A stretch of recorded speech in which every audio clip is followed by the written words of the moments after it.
इस वीडियो में बेटा हम इलेक्ट्रिक पोटेंशियल निकालना सीखेंगे किसी भी पॉइंट पर। ये जैसे आपने पहले वाले चैप्टर में निकाला था ना, सेम वही चलेगा हमारा। यदि आपको वो क्लियर हो गया है तो ये जितने भी डेरिवेशन है ये बहुत जल्दी समझ में आपके आएंगे। तो इसमें बिंदु आवेश के कारण विभव निकालेंगे, electric potential due to a point charge. इसमें डायग्राम समझ लीजिए। इस डायग्राम में क्या है कि इस ओरिजिन पर एक पॉजिटिव चार्ज रखा हुआ है, ठीक है, और ये पी पॉइंट है। पी पॉइंट पर हमें क्या निकालना है, इसका इलेक्ट्रिक फील्ड निकालना है।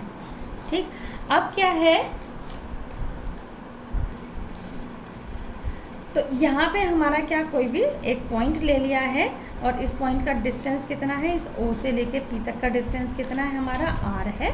और हमारा जो एक हम डाइलेक्ट्रिक कांस्टेंट मानेंगे, वो डाइलेक्ट्रिक कांस्टेंट कितना होगा, के होगा। ठीक है, तो ये हमारा डेरिवेशन में हम इसको यूज़ करेंगे।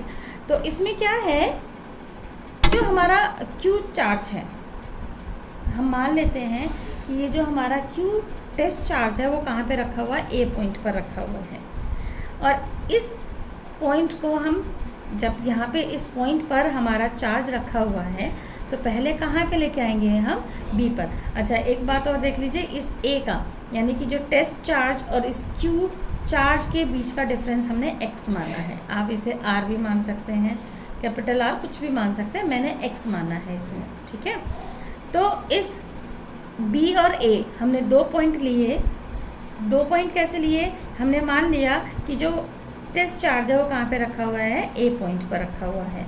और इस टेस्ट चार्ज को पहले हम कहाँ लेके आएंगे, b पर लेके आएंगे। b पर लाने का ये a और b का जो डिस्टेंस है वो हमने कितना मान लिया, dx मान लिया। ठीक है, अब चलिए डेरिवेशन शुरू करते हैं। आपने पिछले चैप्टर में इलेक्ट्रिक फोर्स पढ़ा था। Electric force is equal to, ये फॉर्मूला पढ़ा था, F is equal to 1/4 pi epsilon naught के क्यू, यानी कि q naught upon x square, r square, sorry r, x square लेंगे, आर स्क्वायर नहीं, ये पूरा डिस्टेंस लेंगे। क्यों लेंगे, क्योंकि हम इन दोनों चार्जेस को कंसिडर कर रहे हैं। तो ये हो जाएगा एक्स स्क्वायर न्यूटन। ये आपने पिछले वीडियो में भी पढ़ा था। ठीक है, अब आगे चलते हैं। देखिए, जो फोर्स की डायरेक्शन है, जो हमारा ये फोर्स है वो कैसा होगा, ये अपोजिट होगा, है ना। इस पॉजिटिव क्यू चार्ज की वजह से जो फोर्स लग रहा है वो कैसा लग रहा है, अवे फ्रॉम दी ओरिजिन, है ना। दूर की तरफ इलेक्ट्रिक फील्ड बताया था ना, इलेक्ट्रिक फील्ड जो है फोर्स कैसा लगता है, अपोजिट डायरेक्शन में हमारा फोर्स लगेगा। तो ये मैंने लिख भी दिया है। और टेस्ट चार्ज जो क्यू है, क्यू नॉट जो है, उसको हम बी पॉइंट पर ले आएंगे। तो बता दिया था मैंने अभी, क्यू कितना डिस्टेंस कवर कर लेगा, dx कर लेगा। तो वर्क डन की फॉर्मूला आपको मालूम है, फोर्स इंटू डिस्प्लेसमेंट।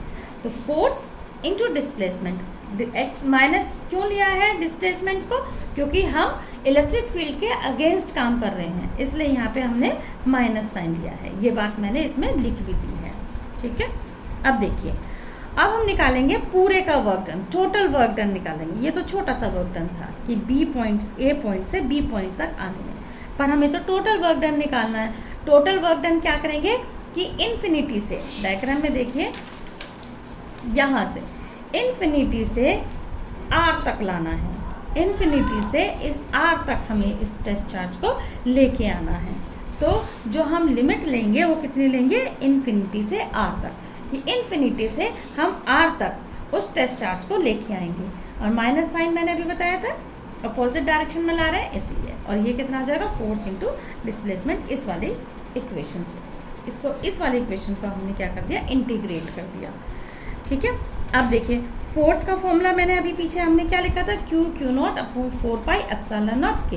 ये हमारा कांस्टेंट क्वांटिटी है, ये हमने क्या ले लिया, बाहर की तरफ ले लिया। अब तो अंदर क्या बचेगा, इन्फिनिटी आर, इस वाली इक्वेशन को ही हम यूज़ करेंगे जो पहले पीछे इक्वेशन है, 1/x स्क्वायर dx। इसका हम इंटीग्रल करेंगे इक्वेशन नंबर 1 का यूज़ करके। अब देखिए, ये तो हमारा कांस्टेंट है, ये हमारा ऐसे लिखा रहेगा। इस चीज़ को, इस वाली चीज़ को हम इंटीग्रेट करेंगे। तो इंटीग्रल में क्या हो जाएगा, इसका -1/x, इसका इंटीग्रल हो जाएगा। और जो लिमिट है वो क्या आ जाएगी, इन्फिनिटी से आर तक। ठीक, ये फिर से हमारा कांस्टेंट। अब हमने लिमिट रख दी। लिमिट कैसे रखते हैं? Upper limit minus lower limit. ये हमारा हो गया। यहाँ पे माइनस आएगा, यहाँ पे माइनस था, माइनस करेंगे, माइनस माइनस प्लस हो गया। तो ये हमारी लिमिट रख दी हमने। अब ये तो 0 हो गया है ना, तो हमारा क्या बचा? केवल ये माइनस माइनस प्लस हो गया। तो हमारा 1/4 पाई एप्सिलॉन नॉट के क्यू नॉट अपॉन आर बच गया। ठीक, अब ये तो हमारा वर्क डन निकल गया। क्या निकला? ये हमारा वर्क डन। अब टोटल पोटेंशियल P पर कितना निकला? पोटेंशियल का फॉर्मूला बताया था, V = W/Q नॉट होता है। तो हम क्या करेंगे? इस वाले इक्वेशन में W की वैल्यू रख देंगे यहाँ पर। ये हमने रख दी 1/Q नॉट। Q नॉट से Q नॉट कैंसिल हो गया, तो हमारा क्या बच गया? V = 1/4 पाई एप्सिलॉन नॉट के Q/R। ठीक है। अच्छा, और जो डाइलेक्ट्रिक हमने कांस्टेंट लिया था उसकी वैल्यू वैक्यूम में और एयर में 1 होती है, तो यहाँ पे 1 लिख दो। तो हमारा क्या बच जाएगा? V = 1/4 pi epsilon not Q/R volt. इसकी क्या है? ये यूनिट है, और ये फॉर्मूला आपको लर्न होना चाहिए। 1/4 पाई एप्सिलॉन नॉट की वैल्यू 9.0 × 10⁹ न्यूटन मीटर स्क्वायर पर कूलम स्क्वायर होती है। ये याद रखेंगे। अब देखिए, इसी तरीके से हमने जो अभी टेस्ट चार्ज लिया था वो कैसा लिया था? +Q। हम इसी तरीके से -Q रख के भी, जो टेस्ट चार्ज है -Q रख देंगे यदि उसकी जगह, तो सेम यही मेथड अप्लाई करके हमारा ये निकल जाएगा। ये पॉजिटिव टेस्ट चार्ज के लिए है और ये हमारा माइनस टेस्ट चार्ज के लिए है। ओके।